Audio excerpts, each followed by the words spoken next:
Hello there, and welcome to another episode of Pulse Pods. Are you trying to find true meaning to life and living? Then you are at the right place. I am DJ El Pablo, your host for Pulse Pods.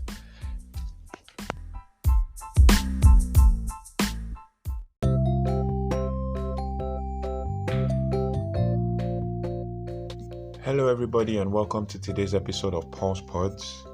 We're in the Live, Love, Learn series, or 3L series for short. This is episode 10, and you're listening to DJ El Pablo. This is a landmark episode, and I really want to thank you for listening so far from episode 1 to this very point. In the last episode, just to do a brief recap, we talked about the 9 success lessons from Usain Bolt's absurd Rio Olympics, where we learned valuable lessons for achieving success in life and living generally, and life's journeys, and business as well. In this episode, we are going to be delving deeply into another dimension, as we discussed with Mr. Mark in episode 8. And we're going to be asking a burning question: can dads be heroes? This is a deep and burning question in our society today, with the way things have panned out. Many people will tell you about their mothers being the center of their existence and that of their families. Of a truth, they definitely are. But on the other hand, fathers have very important roles to play in the lives of children, and this goes beyond just carrying the family's mantle of leadership. As children, we have been taught about the roles or the traditional roles of fathers over the years, where they are solely responsible for provision and protection. But it goes beyond that. We see it in the movies, we watch it on stage plays, and we act them in playlets. A bit more like a big tree with big branches and a place to relax and feel free and safe, with the wind blowing you fresh air. That's the way a father is supposed to be, or supposed to be perceived as a source of protection and safety. President Barack Obama once said, we need fathers to realize that responsibility does not end at conception. We need them to realize that what makes you a man is not the ability to have a child, but the courage to raise one. The key word here is responsibility. I was having a period where I was actually thinking deep about the word responsibility, and I broke it down into 3 words: response to ability. There are so many fathers out there who were barely around when their children were growing up. They were barely a part of the lives of their children. They have failed to realize that fatherhood goes beyond just the title. Aside from providing a safe home, he must actually carry out certain responsibilities or certain duties diligently. These duties include loving support, guidance, encouragement in winning life's battles that confront the children daily. Burning question: can fathers be heroes? I was watching a TV program recently, and an author said something that stuck. He said, to be a good father, you have to learn to be a good son. Breaking it down, a father is a leader and a role model. In other words, to be a good father, to be a good leader, you have to be a good follower.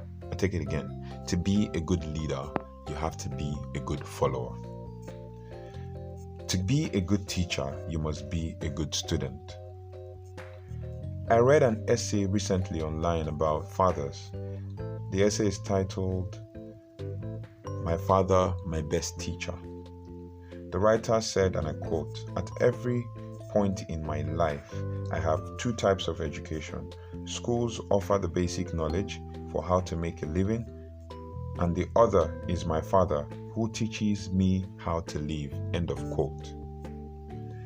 Just recently, teachers were celebrated all over the world. Yes, In actual truth, teachers are to be celebrated, hence the World or International Teachers Day. But who are supposed to be the real teachers here? The fathers, obviously, with the support equally of the mothers. This is because parents generally teach you how to live. So I'd love to go over some things that responsible fathers will never do. First, he will never or should never set a bad example. Some fathers lose it here and don't set good examples most times when it comes to morals and behaviors. Sometimes they lose their temper, for example, when they are driving, and they curse at other drivers, loudly especially. Children copy these behaviors as they pick up little things when growing up. Charles Kettering said, "Every father should remember that one day his son will follow his example instead of his advice." That is something to learn. That one day your son will follow your example instead of your advice. Secondly, he will never beat or spank his child. In those days, spanking sensibly actually was the way forward. And nowadays, most fathers resort to violence in order to impose rules. A good disciplinarian knows how to handle a child in the best and moderate ways possible that will effectively impact the child positively in the long term. There are gray areas about spanking kids depending on the culture in which the parents find themselves or the family find themselves. But C.S. Lewis, as quoted by Dr. Ravi Zacharias, said, "When a child puts his hand in the fire when he is told not to, the fire will burn, thereby teaching the child a lesson that the fire is not a flower." So even when the child confronts fire in the near future, he would know that that gold flame burns. Thirdly, he will never cancel prime time with his children. Children expect parents to be present. So absent fathers make their children feel neglected and abandoned. Things like movies, games, outings, or even building things together create precious bond that leaves an impact or an imprint on the child. Moving on, he will never forget important milestones. The best way to get to know a child is by following his progress and achievements. And this is where most fathers miss it. They don't follow their children's progress and achievements. William Shakespeare said that it is wise for fathers to know their children. Moving on. Number 5. Unfair criticism is not in his nature. Picking holes and criticizing efforts can damage a child's confidence. Positive criticism, constructive criticism is way better than just picking the faults without finding solutions. Now, the Bible talks about teaching the truth in love and telling it like it is, while holding pure motive and showing that we care. Moving on. Number 6, he will never show disrespect or stop loving his children or spouse. And spouse, not or spouse, because if you say or spouse, that means it's either or. He would always love his family, his children, and his spouse. And this sets the tone for family relationships. Moving on, number 7, he will never let his relationship with his spouse affect the way he treats his kids. I'm not one who would support spouses to separate or divorce or anything whatsoever. But then, parents need to understand that their relationship between them as parents cannot affect the kids, or should not affect the kids, or should not let their relationship affect the kids. A father will always let his precious values dominate family life. Number 8, he will never be an authoritarian, but a good disciplinarian. An authoritarian is always right and always wants to impose rules or resort to violence. But a disciplinarian or an authoritative father will guide his child in a more loving and supporting environment. Number 9, he will never be totally permissive. He will not allow them to do what they like or want and be free at doing it. Because he knows that this will thoroughly spoil them. Life in itself is full of too many hurdles, and a spoiled child cannot thrive in this kind of society. Number 10, he will never be detached. Some parents or fathers, as the case may be, fail to be responsible or are never bothered about the child's emotional state. They never even bother to support the child emotionally, physically, or psychologically when it comes to making life decisions, and this is very dangerous. Number 11, a father will never lie to his children. According to Aristotle, a child's brain is like a blank slate without an inbuilt mental content. Therefore, knowledge comes from experience and participation. So in other words, Aristotle is saying, or he coined out a word called tabula rasa, flat blank slate. So if a father lies to his child, often there's actually a likelihood that the child will pick up these traits and eventually become smarter at them. So a father will never lie to his children. Number 12, a father will never ignore pleas for help. So sometimes children hit snags or crossroads, or they meet hurdles in life, and they basically need help at some point. Sometimes they can't do these things on their own, but some fathers have grown, maybe because of the way they were brought up, to ignore these things and want children to figure things out themselves, which is not good, because sometimes whatever you teach a child sticks. Number 13, a father will never insult his kids. This is very important, and sometimes out of anger, parents tend to insult their children. The universe hears every word and has a way of reacting.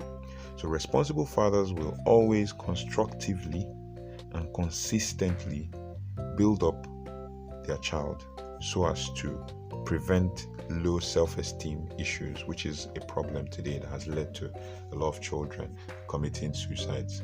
Recently, or some months back, a child killed himself because he failed JAMB, considering the fact that he failed an exam, considering the fact that he would be totally dealt with by his father or his parents. And this is very important in the mental, psychological, and emotional state of mind of the child. Finally, the underlying question: can dads be heroes? The answer is yes, they absolutely can. They just have to be more responsible for their family, and that includes specifically the wife and children. It is not enough to just know the child generally. Make a conscious effort to know them individually. Understand their strengths, weaknesses, the opportunities before them, and the threats before them. The Bible says, train up a child in the way he should go. Pay particular attention to the word he.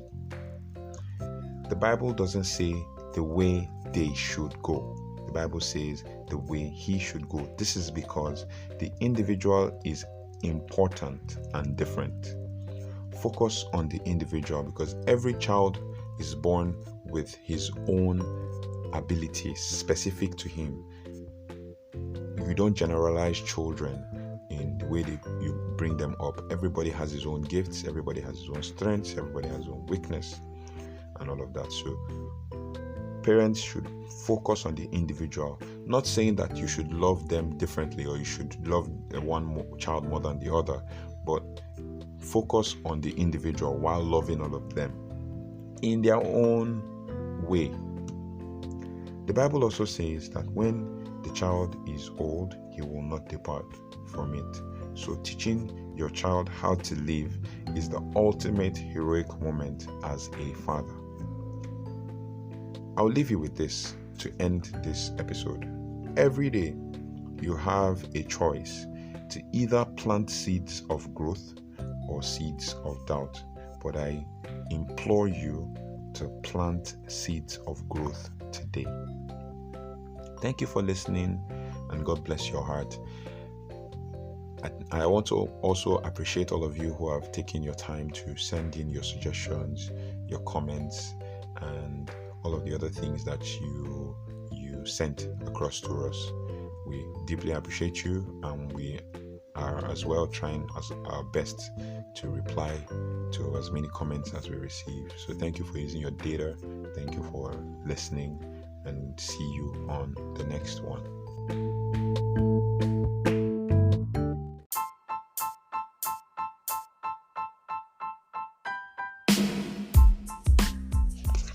Thank you so much for listening to Pulse Pods today. I know that you've learned something valuable to help you with your daily living and finding purpose. Pulse Pods is now on social media. You can send your DMs and your messages to @PulsePods on Twitter, PAULZPODZ, @PulsePods on Twitter. And then you can as well reach me directly on Instagram and on Twitter and on Facebook as well. For Instagram @DJElPablo, and then for Twitter @DJElPablo_, and then for Facebook is @Mr. El Pablo. You'll surely find me. Send in your messages, your reviews, your comments, and your suggestions. Thank you for listening, and God bless your heart.